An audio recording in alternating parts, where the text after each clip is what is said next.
Another place we went to recently was we got to check out the Glenn Curtis Museum again recently because they have a new exhibit there. Yeah, yeah. Which was fun because as someone who flies drone for work and everything, this felt very close to home in that sense. So I was curious to see if there was a camera application.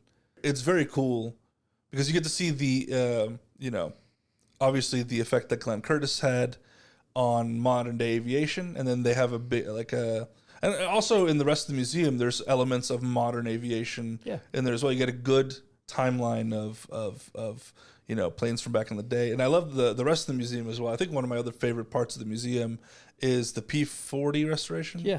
The Mustang, which is a World War II aircraft, which I don't know if you know this about me, Dave, but I loved planes so much as a kid that I wanted to build planes when I got older.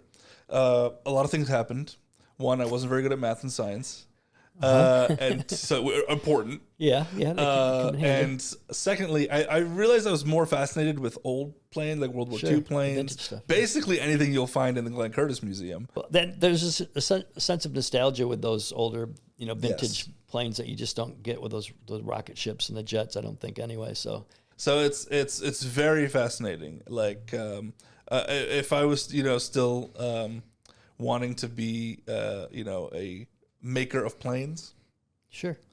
I believe aeronautical engineer is probably the correct term, but I like maker of planes. Yeah.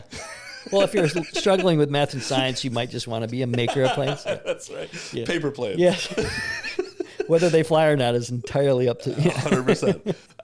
But I know that I would have really loved to see it as a kid. I just didn't live anywhere near here. And now they've seen it. So highly recommend you go check out. It's one of my favorite things about the area. Would you say you love the Curtis Museum?